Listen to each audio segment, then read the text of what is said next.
नमस्कार, मी पॅडी गजगेश्वर तुमच्या सर्वांचं स्वागत करतो माझ्या यूट्यूब चॅनलमध्ये, ज्याचं नाव आहे फिर बिंदास्त.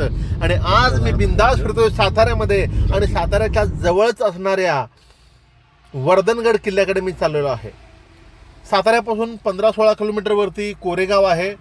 कोरेगाव पुसेगाव रोडवरती डाव्या बाजूला हा वर्धनगड किल्ला आहे, तिकडे आम्ही चाललो आहे. सकाळी 5:30 वाजता मी निघालो आहे किल्ल्याकडे, कारण नंतर ऊन वाढते आणि त्याचा त्रास होईल म्हणून मी सकाळी याचा मी प्लॅन बनवलेला आहे. आणि हा समोर जो आपण पाहतोय तो वर्धनगड किल्ला आहे.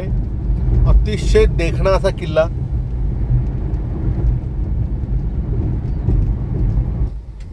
आपण किल्ल्याच्या पायथ्याशी पोचलो आहे. ही गावची कमान आहे. त्या गावचं नाव सुद्धा वर्धनगडच आहे.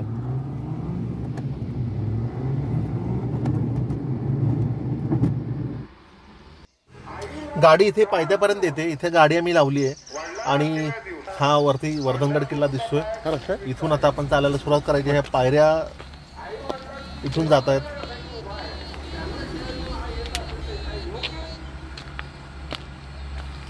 इथे ह्या गावामध्ये मंदिरात छानसं भजन लावलेलं आहे. कीर्तन ऐकू येतंय आणि आल्हाददायक वातावरण, अतिशय सुंदर.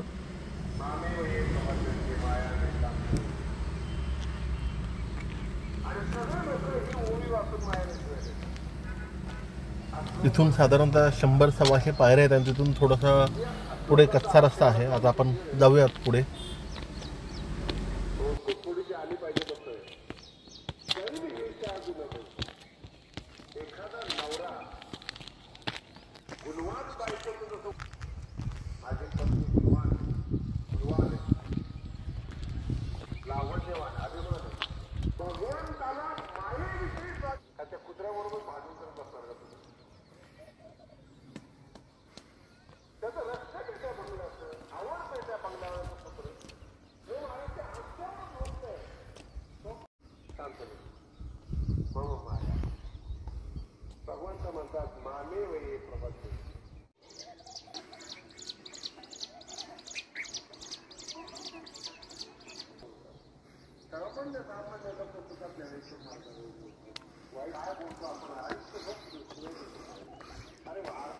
यस, आणि मागाशी म्हटल्याप्रमाणे इथून पायऱ्या इथे संपतात आणि हा कच्चा रस्ता इथून सुरू होतोय.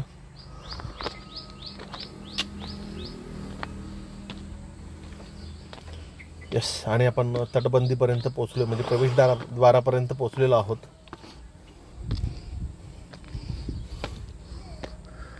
ग्रेट. म्हणजे जेव्हा आपण इतकं चालून आल्यानंतर साधारणतः एक अर्धा तास आम्ही चालत आलेलो आहे इथेपर्यंत.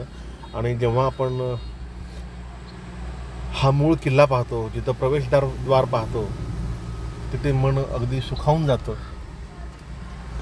चला.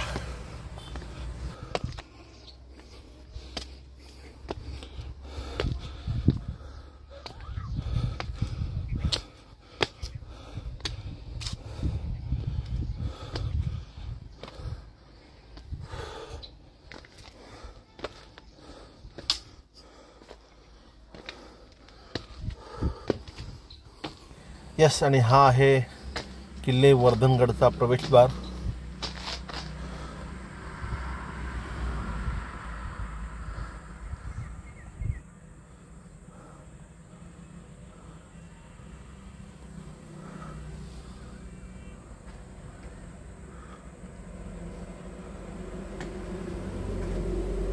जय शिवराय.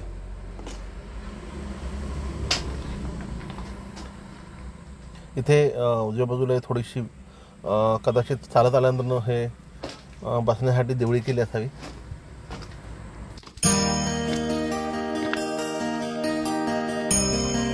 आणि हा आमचा स्वराज्याचा भगवा ध्वज.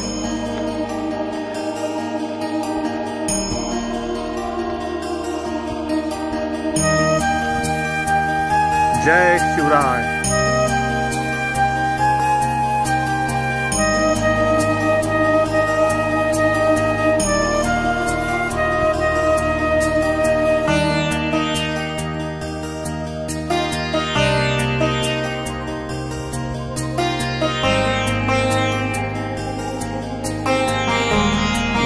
रेंजला आहे.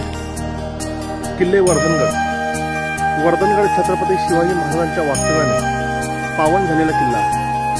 सातारा जिल्ह्यातून जाणारा महादेव डोंगररांगेवर भांडली कुंडल नावाचा जो फाटा आहे त्यावर कोरेगाव व खटाव तालुक्याच्या सीमेवर कोरेगाव पासून 7 मैलावर व साताऱ्याच्या ईशान्ये 17 मैलावर वर्धनगड किल्ला बांधलेला आहे. अफजल खानाच्या वधानंतर छत्रपती शिवाजी महाराजांनी वर्धनगड बांधला. 12 ऑक्टोबर ते 11 नोव्हेंबर 1661 शिवाजी महाराज या गडावर मुक्कामाला होते. संभाजी महाराजांच्या वधानंतर 5 मे 1701 मध्ये मोगलाने पन्हाळा जिंकले. त्यानंतर औरंगजेबाने आपले लक्ष साताऱ्यातील किल्ल्यांकडे वळवले. त्याने खटावचे ठाणे जिंकले. मराठ्यांचा पराभव झाला. यानंतर मोगलांची फौज खटावच्या ठाण्यात जमा होऊ लागली. आज ना उद्या हे सैन्य वर्धनगडाला वेढा घालणार हे निश्चित होतं. म्हणून वर्धनगडातील मराठ्यांनी किल्ल्याच्या पायथ्याशी असलेल्या वाड्यातील लोकांना आक्रमणाची आगाऊ कल्पना दिली. फतेउल्ला खानाकडे वकील पाठवून किल्ला ताब्यात देण्याची बोलणी करणे हा वेळ काढूपणा होता. मोगलांचा किल्ल्यावर होणारा हल्ला पुढे ढकलणे हा त्यामागचा हेतू होता. किल्लेदाराने किल्ल्याच्या संरक्षणासाठी सैन्याची जमवाजमव करणे हा त्यामागील हेतू होता. फतेउल्ला खान किल्लेदार आज येईल उद्या येईल म्हणून वाट पाहतो, पण एकही मराठा सैनिक त्याच्याकडे फिरकला नाही. फतेउल्ला खानाला मराठ्यांचा डाव लक्षात आला आणि त्याने 13 जून रोजी किल्ल्यावर हल्ला केला. औरंगजेबाने किल्ल्याचे नाव बदलून सादिकगड असे ठेवले. वर्धनगड 3 वर्षे मोगलांच्या ताब्यात होते. सप्टेंबर 1704 मध्ये मराठ्यांनी किल्ला परत जिंकून घेतला व किल्लेदार किशोरसिंगला कैद केले. ऑक्टोबरच्या पहिल्या आठवड्यात मोगलांनी किल्ला पुन्हा ताब्यात घेतला. इसवी सन 1707 मध्ये मराठ्यांनी किल्ला परत जिंकून इसवी सन 1818 मध्ये वर्धनगड इंग्रजांच्या ताब्यात गेला. गडाचे प्रवेशद्वार हे पूर्वाभिमुख असून गोमुखी बांधणीचे आहे. आज हे ते सुस्थितीत उभे आहे. दरवाजापासून किल्ल्याची तटबंदी चालू होते. ती संपूर्ण गडाला वळसा घालून पुन्हा दरवाजाच्या दुसऱ्या टोकाशी येते.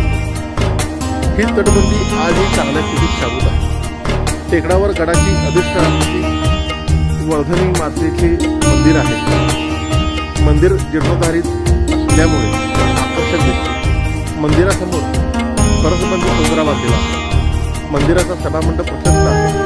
गडावर वर्धनी मातेच्या मंदिरात नवरात्र उत्सव दरवर्षी मोठ्या उत्साहात साजरा केला जातो. गडावर 5 पाण्याची खोदील टाकी आहे. किल्ल्याची डागडुजी काम ग्रामपंचायत वर्धनगड करत आहे. वाह.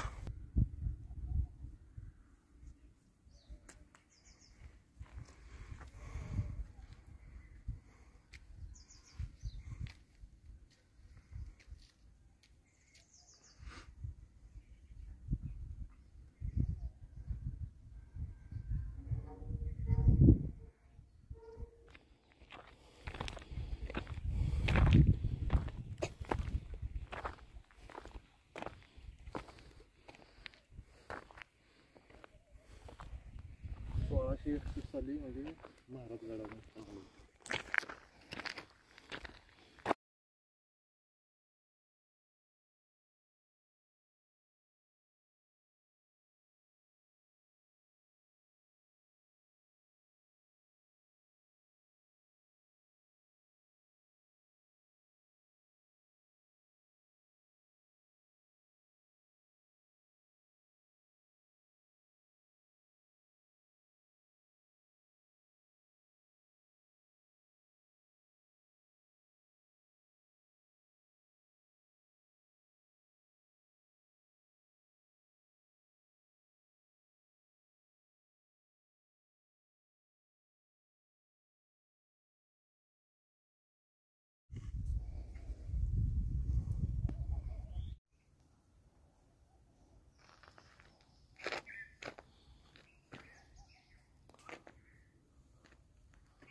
थोडं घरासमोर